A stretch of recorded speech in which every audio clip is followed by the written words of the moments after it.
MP में राज्यसभा चुनाव को लेकर हलचल तेज। बीजेपी राज्यसभा प्रत्याशी कल करेंगे नामांकन। तरुण चुग और रजनीश अग्रवाल नामांकन करेंगे। नामांकन में मुख्यमंत्री डॉक्टर मोहन यादव शामिल होंगे। कांग्रेस एक एक्सपायर्ड इंजेक्शन की तरह जहां भी लगाएंगे वो असर नहीं करेगा।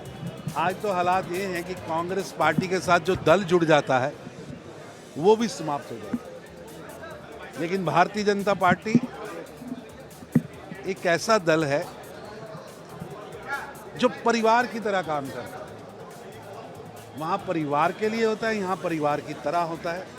यहाँ हमारा नायक, हमारा नेता वो अभिभावक की तरह जो समझाता है, माँ की तरह लाड भी करता है, भाई की तरह उंगली पकड़कर लेके चलता भी है, बहन की तरह दुलारता भी है। इसलिए भारतीय जनता पार्टी, हमारे बड़ों ने इसको इसीलिए कहा है Bharatiya Janata party party in difference. Sir एक आखिरी सवाल ये है कि कांग्रेस ने अपना कैंडिडेट उतारा है, लेकिन कांग्रेस में बगावत यहाँ पे क्या बीजेपी तीसरे कैंडिडेट के लिए जाएगी?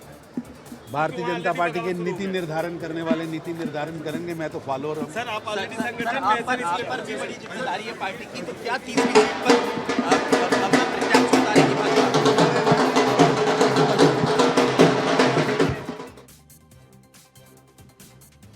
तो आपने सुना, तरुण चुग पहुंच चुके हैं भोपाल और कल होगा नामांकन, जहां पर तरुण चुग और रजनीश अग्रवाल नामांकन करते नजर आएंगे। तो आपको ये हम बड़ी जानकारी दे रहे हैं, बड़ी खबर बता रहे हैं। कल नामांकन होना है। राज्यसभा चुनाव को लेकर हलचलें बढ़ चुकी हैं।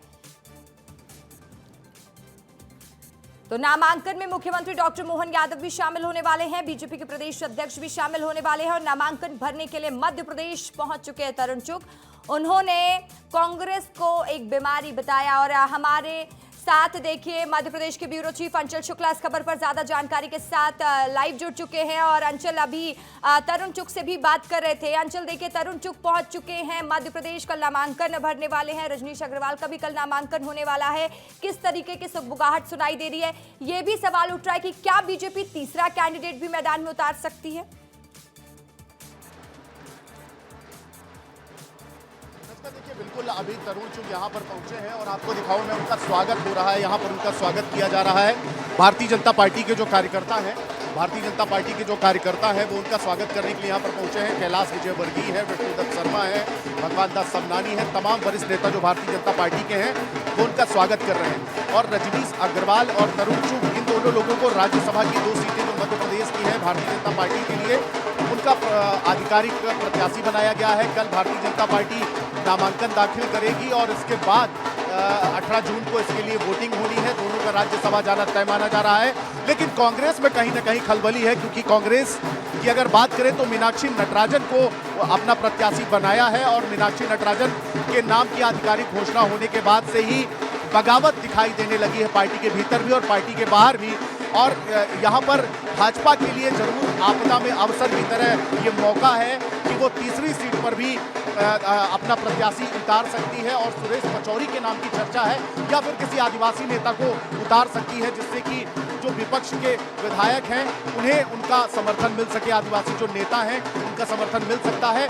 इसलिए ये बहुत महत्वपूर्ण है। कल का दिन रसिका बहुत महत्वपूर्ण है। कल नामांकन दाखिल करेंगे और तीसरे जो प्रत्याशी हैं वो भारतीय जनता पार्टी से होंगे या नहीं, ये देखना बहुत दिलचस्प रहने वाला है।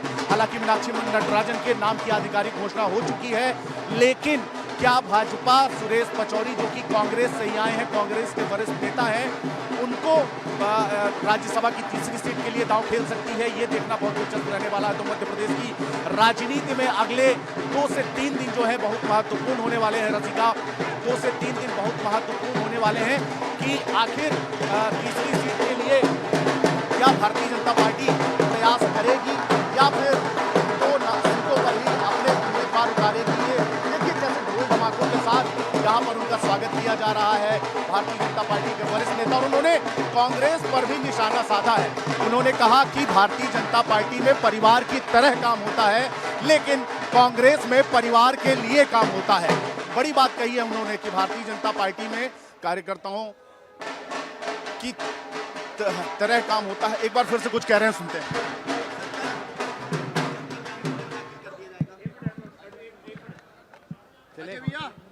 बोलिए भाई साहब, हाँ जी, हमारा हो तो गया है। भोपाल आप पहुंचे हैं और राज्यसभा के लिए आपको भोपाल मध्य प्रदेश से उम्मीदवार बनाया गया है। मध्य प्रदेश भारत का दिल है। मध्य प्रदेश जब धड़कता है तो समझिए भारत धड़कता है। मध्य प्रदेश की तरक्की ही विकसित भारत के प्राण है और हम सब भारतीय जनता पार्टी के कार्यकर्ता हैं। मैं प्रधानमंत्री श्री नरेंद्र मोदी जी का, देश के गृह मंत्री अमित शाह जी का, पार्टी के राष्ट्रीय अध्यक्ष नितिन नवीन जी का धन्यवाद करता हूं कि उन्होंने मुझे ये मौका दिया है। तो रसिका हेलो बिल्कुल अंचल, आपकी आवाज आ रही है, आप जानकारी देते रहिए। तो रसिका देखिए यहाँ पर किस तरीके से स्वागत किया है कार्यकर्ताओं ने। कल यहाँ पर पर्चा दाखिल होना है। पर्चा दाखिल करने के लिए यहाँ पर तरुण चुग आए हुए हैं। तरुण चुग भारतीय जनता पार्टी के बहुत ही कर्मठ कार्यकर्ता हैं, जो कि युवा मोर्चा से लेकर के, और आपको बताएं कि जब भी भारतीय जनता पार्टी कोई नया अभियान शुरू करती है तो इन्हें बड़ी जिम्मेदारी दी जाती है। बहुत ही विश्वसनीय चेहरा है और राष्ट्रीय महामंत्री हैं। और इसके अलावा अगर बात करें रजनीश अग्रवाल, जो कि दूसरे प्रत्याशी हैं, वो भी प्रदेश मंत्री हैं भारतीय जनता पार्टी के और प्रवक्ता भी रहे हैं। लंबे समय तक संगठन की मजबूती के लिए काम किया है उन्होंने। और इसके अलावा अगर हम बात करें कि जिसकी लगातार बात हो रही है कि तीसरी सीट पे क्या भारतीय जनता पार्टी यहाँ पर, और अभी देखिए अपने जो कार्यकर्ता हैं उनका अभिवादन कर रहे हैं और एयरपोर्ट से अब रवाना हो रहे हैं। और निश्चित रूप से कल जब नामांकन दाखिल करने के लिए दोनों ही जो प्रत्याशी हैं आधिकारिक, वो जब जाएंगे और एयरपोर्ट से, और देखिए साथ में उनके बीडी शर्मा, कैलाश विजयवर्गीय भी साथ में हैं, तो भारतीय जनता पार्टी के जो कार्यकर्ताओं का ये जो बड़ा कुनबा है, ये कहीं ना कहीं से बड़ी ताकत है और यही वजह है। और कार्यकर्ताओं में उत्साह भी देखा जा रहा है तरुण चुग के भोपाल पहुंचने पर, और कल नामांकन की तस्वीरें भी हम दर्शकों तक पहुंचाएंगे। बहुत शुक्रिया आपका तमाम जानकारी के लिए।